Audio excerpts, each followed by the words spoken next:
Are you worried you won't fall asleep if we're snuggled up this close to you? Okay, you can sleep as close as you want. Yippee!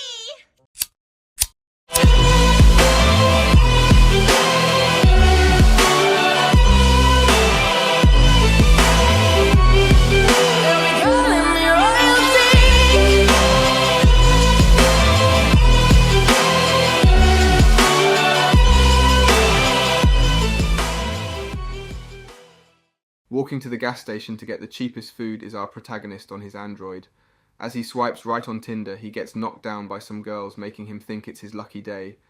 To his surprise, however, he sees them in distress, in need of a saviour, so he runs in taking the hit, thus ending his life and starting a new adventure. After getting hit, he wakes up. He isn't his usual ugly, smelly self, but rather a young boy in a nice bed. Some girls run to his side and introduce him as Master Kane, which makes him freak out. He looks in the mirror and tells the girls that he shouldn't be this handsome and well-groomed. Despite this, he adjusts to his situation where his mum and maid ask him if he is alright. His hot mum feels his temperature and realises he needs food somehow. As they leave, he wonders what is going on and why he is a little rascal again. After inspecting himself, he realises that he has reincarnated into a new world, so he gets excited. He runs around the run, but eventually decides to see if he got any bigger down below. As he inspects his nuts, the maid runs up on him and pulls his pants down. He wonders why she did that, but forgets about it when he starts feeding him. Despite not being a baby, he acts like one so that he can get the hot maid to slap his butt a few times. As she leaves, Kane explains more about his current situation. Being born into a noble family, he has a large family with lots of different brothers and sisters. With his father being a high-ranking noble who commands his own army, Kane thinks he will have it easy this life. Once he learns about adventurers and magic, he gets ecstatic, thinking he might have a chance at magic one day.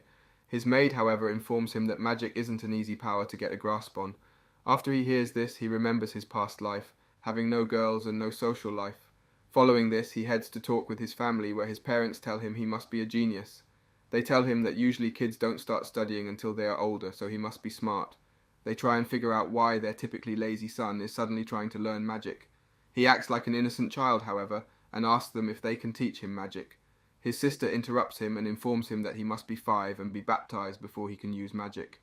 His father tells him to start off with books, it not possible to use magic until he is older. As soon as Kane gets some alone time, however, he is able to easily wield fire magic. He practices, but it gets out of control eventually, drawing the attention of others. His sister Raina then emerges and tells Kane that she knows all about his secret. She tells him that she can show him some naughty stuff, so he accepts and gets taught by her. Despite being given the perfect restart, Kane still acts like a child rather than conquering the world already. His sister continues to explain more about the outside world, telling him there are beast people and elves in this world. Years later, Kane eventually turns 5, where he is allowed to be officially baptized and learn magic. Before we continue, let's take a moment to answer the question of the day. How would you live your life if you were reincarnated? Comment down below for a chance to be shouted out in the next video. Now back to the recap. His sister then jumps on him and calls him a little cutie pie, making you wonder what the laws around inbreeding are. They then head into the city to get Kane baptized, where he is stunned to see the new architecture. He then asks how they check their magic and such, to which his sister shows her status window. Listed in the window as well is a memo saying that she is in love with Kane, making him concerned. He quickly changes the subject after she suspects him, asking his parents more about the leveling system. They explain that in this world you can gradually level up by using the skills God gives you. After learning this, he heads into the church to finally get his magic assessed. Following this, the priest approaches and announces Kane as a follower of God that deserves to wield magic. The persist then calls upon the gods to activate his magic, unknowing that he is an irregular. Then suddenly Kane gets summoned to a round table filled with all of the gods. He realizes how big the situation is, so he begins tweaking, asking the gods if he looks good enough for them. The main god then introduces himself as Xenom, the original creator of his world. He then introduces the other gods, including some girl who is in charge of death. She explains to Kane that his death wasn't supposed to happen, the criminal being taken down by the onlookers. He realizes that he basically gave up his life for some random girls who never even needed help. He wonders how he could be so foolish, but stops when the main god tells him because of their mistake he can get some extra powers. They tell him that he was reincarnated at the age of 3 because they knew he wouldn't like having to get his diaper changed. Kane thanks them and tells them he would have rather been reincarnated earlier so he could breastfeed with his mum. Once one of the gods hears this, She takes a liking to him and promises to grant him magic like no other. The rest of the gods then approach him and inform him that they will also give him the chance for wielding their powers. Eventually some old bastards approach him and introduce themselves as random gods, making Cain wonder when they will shut it already. Finally, one of the hot gods emerges and tells him she will give him a special power like no other, without telling him what it is. After they all greet him, Xenom sends him back to reality, where the persistence is seen praising Cain. He then presents his status, and wonders if it will be a bad idea to show them his skills. He then runs away and opens his status by himself to find every stat completely maxed out. He realizes that if he shows them, he will definitely be exposed, level 5 usually being the max, yet he has level 10. As he inspects his status window, he finds a power giving him the ability to change anything, so he switches up his status window. Once he finishes this up, he goes to drink with his family, the drinking age being 5 in this world. He then presents his status window to his family, impressing them beyond belief. With him having the blessings of every god and an insane amount of mana, his father becomes stunned. He tells Cain that he must be the chosen one, so he must never show his status window to anyone else. Despite his window already being altered, his stats are still too powerful for him to ever go out in public. After he finishes up with them, he heads back to his bed where he looks for some books. He finds one containing higher level magic, so he decides to try it out. After using the spell, he summons a huge monster, threatening his sisters. He remembers the last time he gave up his life uselessly, so he decides to fight back this time. With him deciding to save his sister and the Beast Girl, he risks his life and ends up succeeding. Despite winning, he is injured, causing the girls to scream at him to recover. After this happens, he wakes up and is perfectly fine somehow. He tells the girls he was just sleeping and that they don't need to cry. With him realizing he can use his power for good, he decides to declare his reign to the other nobles. He tells them that he is young and energetic, urging any girl who wants to travel with him to emerge. He finishes his speech by telling the audience he will become an adventurer to one day bring peace. After this announcement, his father holds him in high regard, going as far to hire him a tutor for magic. He wonders what his teacher will look like, hoping it's a young, attractive female. Once he sees them arrive at his castle, he jumps out the window in order to see what he's working with. After feeling out the girl's chest, the butler introduces Cain to them, telling them he will be the one they are tutoring. Following this, they head into the castle where the girls introduce themselves to Cain. The red-haired girl is Millie, a D-rank adventurer, while the green-haired girl is just Nina. With her being an elf, Cain wonders if he will ever be able to get in good with her. He introduces himself and asks them to treat him well for the next few years. With introductions out the way, they move straight into training. By starting on swordsmanship, he displays his skills to the girls, which makes them wonder how he is so strong. Millie recognizes his strength and wonders if he has the protection of the god of war. Cain informs them that he does, while still sparing with Millie, showing he is much stronger than she is. He then moves on to Nina, asking her how strong the magic she can use is. To start, he flexes his magic to her, using every element at an advanced level. With him not only being strong at magic, but also being able to use chantless magic, Nina wonders why they are even here. She asks if he has the god of magic's approval as well, to which he tells her that he does. He then pulls out an item box to hand them a towel, making the girls realize he is out of their league. They tell him this, but he proposes another idea for them to help train him. He offers to go out and fight monsters so that he has real experience.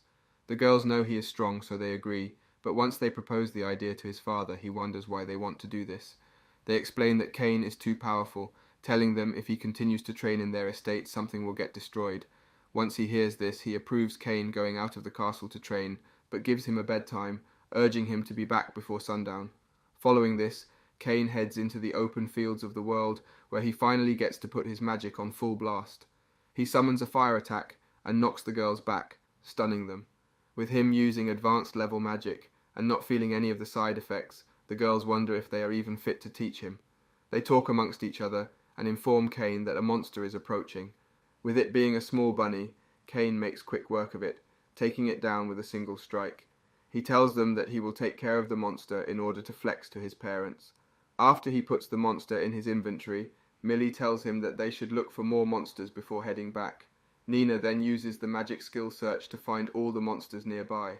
She finds a small pack of monsters which impresses Cain, wondering if he can use the same magic. He gives it a shot and perfects it on the first try, impressing the girls once again. He then moves forward to attack the monsters, but he is stopped when his tutors tell him of the dangers within the forest. They tell him that various strong monsters live in the forest, so you have to be higher rank to enter. Cain thinks to himself that he should easily be able to deal with the forest. After this, he heads back to his castle, where he finds out he has shot all the way up to level 8. He wonders how, but sees a new skill giving him a 1000% increase in XP gains. Rather than appreciate this life, he wonders why the gods had to bless him up so much. The following day, he meets with his tutors outside of a guild HQ. They take him in to get registered, making him feel the surrealness of the place. With a cute dog girl working the booth, he stares at her over the counter, abusing his power as a child. The clerk welcomes him to the guild, but realizes she needs to treat him with respect, after Nina informs her he is a noble. Following this, Cain gets back to his castle to find his maid offering him a change of clothes. She tells him he stinks and needs to wash up because Cain refuses, just wanting to loiter around the city. He tells her that instead of showering, he wants to go and ball his girls out. To start, he heads into the forest he was told not to in order to capture some rare materials. Once entering, he finds various monsters and takes them out, drawing the attention of the guards in the city. They all rush out of the castle, thinking it's a monster break, when in reality Cain is just fooling around. The guards eventually arrive at the scene and are stunned to find the destruction. The following day, Cain practices with his tutors, where he eventually presents to them their own magic bags. He informs them he made them himself. They ask how he made them, to which he explains he took out monsters to get the materials.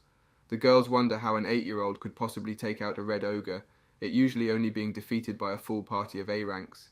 He explains the powers of the bags, telling them it can store up to anything they could desire. Once they see his efforts, they both give him a goodbye kiss, telling him this is the last time they will tutor him.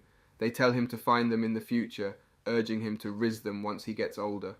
Following this, Cain sits in the middle of the two girls who fight over him. They both give him doggy eyes and try to get him to fold, but Cain has absolutely no game.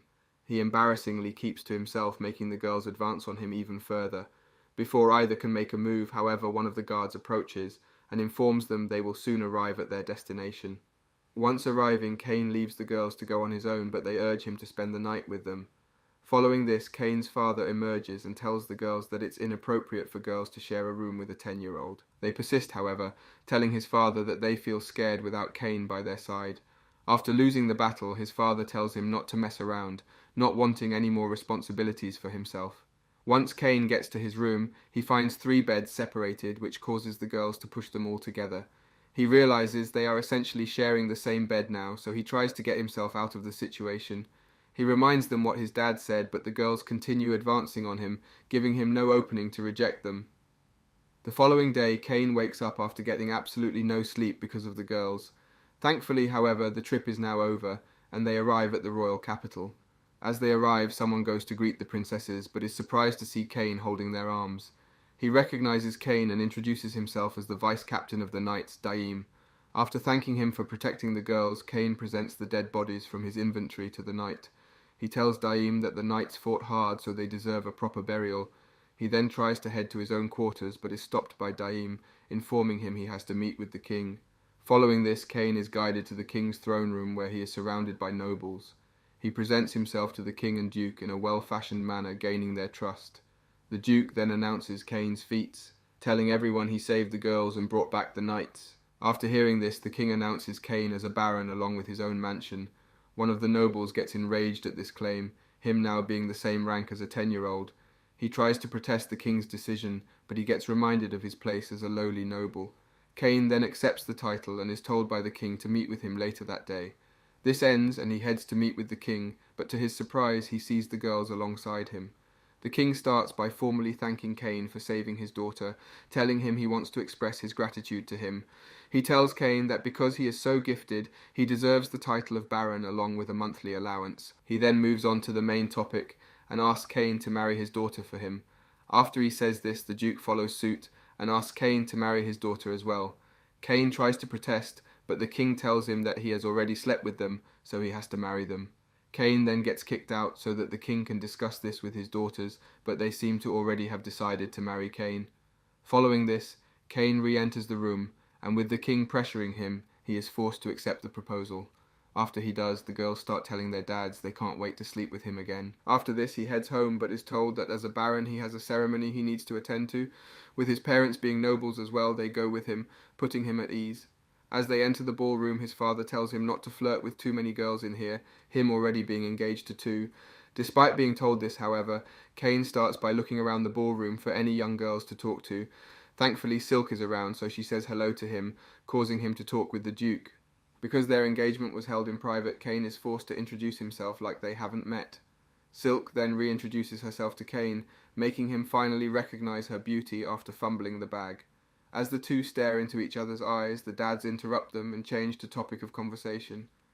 While walking away, Kane tells his dad that he can't help but be a playboy, him getting no girls in his previous life. Following this, the king emerges before the nobles and proposes a toast to their kingdom's future. Once his introduction is done, nobles go to greet the king, where Kane decides to spit some game. He tells the king's daughter how beautiful she is, which ticks the king off. Kane notices this, so he tells the king he has an offering, presenting the game he made. The king takes a keen note of the game, but tells him he has no time for such childish things. Kane then walks away defeated, but is sure to win over the king's favour eventually. His father tells him he has business, so he leaves Kane to figure out the rest of the party himself. Before he does anything, Silk approaches him and offers a drink, showing how lucky he really is. She tells him that she is glad to have met him, asking when they are going to move forward in their relationship. Silk then jumps on him, but is interrupted by the fat, ugly noble boy of the other ugly noble. Kane interrupts them, which causes one of the other little rascals to call him out. Kane respectfully introduces himself to the kids, but they misunderstand his title as Baron as a baron's son. They think he has some low noble, so they treat him harshly, but Kane doesn't tolerate disrespect. He tells the brats they need to apologize to him and Silk, while standing on business. This ticks the young fella off, so he challenges Kane to a duel without knowing his true strength. Once they get outside, Kane ignores the rascals and flirts with Silk, but is forced to fight back when they strike first. One of the brats gathers his magic and sends in a fireball, but it's easily evaded by Kane. Following this, one of the other kids tries his luck, but does absolutely nothing but make a fool of himself. The final of the kids then uses his attack, but Silk interrupts them, telling them they need to stop this pointless challenge. She informs them that Kane isn't a baron's child, but rather a baron himself. Once the brats realize this, they bow down to him, asking for Master Kane's forgiveness. Following this, Telestia walks outside and asks him on a date, to which he accepts until the king emerges as well. He asks Kane why he is fooling around with all of their daughters, knowing despite his innocent act, he is scum. Following this, Kane teleports to his family's mansion, where all his siblings talk of using his mansion when they visit the city. His sister then joins in and asks when she can see the place, so he takes her there. Once they arrive, his family is stunned, wondering how his place is so clean. After showing off his place, his father tells him that he is missing one important thing: famous artwork. Once he hears this, Kane puts up one of the monsters he defeated, a red dragon. After seeing such a monster, everyone freaks out, asking him how he even acquired such a monster. Kane explains that he beat the dragon a long time ago before he really trained his magic. His dad explains that a dragon is a calamity-class monster, informing him that usually it takes the strongest adventurers to defeat it. Then suddenly another scream is heard in the distance, causing them to inspect it. Once they arrive, it's only just a barrette, shooting water up and cleaning you. After feeling this sensation, his father suggests that he throws a party to celebrate his new crib. Kane doesn't want to, but he knows it's better if he does something productive with his nobility title. His butler then presents the list of nobles' invites, which causes some concern for Kane, the ugly brat's dad being on it. After deciding on the list, he now has to prepare food and drinks for the guests, causing him to become even more stressed. Once he realizes how much of a pain it will be to send his servants to buy some stuff, he decides to just make his own. By using his creation magic, he makes various glasses and dishes for his guests. He then prepares some of his home cuisine, presenting a hamburger to his maid. Kane then receives a letter from his butler informing him the king has requested him. Once he meets with the king, he demands for him to explain why everyone but himself got an invite. Kane thinks of something fast, telling him he was planning to deliver it in person. He then pulls out an extra invitation and gives it to the king, making him overjoyed. Later that night, when he gets home, his maids are stunned to learn the king is attending. Kane then explains that he is engaged to the princess and duke's daughter, which makes them even more surprised. Eventually, the day of the party arrives and nobles begin to arrive. With the red dragon being placed before them as they enter, they realize how much Kane's influence reaches. Following this, he heads to the ballroom to welcome everyone into his new crib. He proposes a toast, and once the guests try the champagne, they are stunned. With him having new flavors for everything and his own homemade glass, this party is sure to be a success. Then the king arrives at the party and heads straight for the alcohol. Once he gets buzzed, he tries the food Kane has prepared, which surprised him yet again. Following this, the queen emerges and tells Kane that she tried his toilet and loved it. The king then tries it out for himself, and once he takes a dump, he tells Kane that he needs to share these things with him. Despite this, he still thanks Kane for his hospitality, telling him he hasn't been treated so well in a while. After this happens, the ugly noble arrives, but is scared straight after seeing the dragon. He then enters the ballroom and walks proudly, unknowing that the king is in attendance. He continues flaming Kane, but once he tries his amenities, he is forced to acknowledge him. Once he tries the champagne, he demands all that he has stored, but Kane respectfully declines his request. As this happens, the king emerges behind him, causing the noble to bow down. He apologizes to the king and duke for arriving late, but he isn't forgiven by the king. He tells the foolish noble to be more careful next time, or else he will be punished. Before we continue, let's take a moment to shout out the winner of the last video's top comment, user Adam1036. Comment down below for a chance to be shouted out in the next video. Let's get back to the recap. The following week, Kane goes to meet with the knight's vice-captain, hoping to find somewhere to store his monster marshals. Once he finds the place, he informs the knight that the place is too small, him not even being able to fit a dragon in it. He then presents the whole area as his potential storage place, telling him it surely can't take up the whole area. As usual, Kane surprises whoever he talks to, presenting tons of high-level monsters. He refuses to accept that a child could defeat these monsters, so he asks if he is secretly a god. Kane tells him he is simply the protagonist, and he tries to leave just as mysterious as he claims, but the captain stops him. He asks him to train with him and the knights, guiding him to their training grounds. Once he arrives, the knights aren't convinced of his strength, wondering how such a small kid could harm a monster. With them being unconvinced, one of the knights suggests that he test Kane's strength, but he gets defeated instantly. After displaying his strength, the vice-captain suggests that Kane take on all of the knights at the same time. They all rush him but stop when a girl tells them to stop and jumps in front of Kane. She asks why the royal knights are all ganging up on a small child. She then starts hugging Kane while asking Daim why he is allowing all of the strongest warriors to do such an unhonorable fight. He explains that Kane is the hero who saved the princess, which excites her. She tells Kane if he is that hero, then he only deserves to fight with the strongest.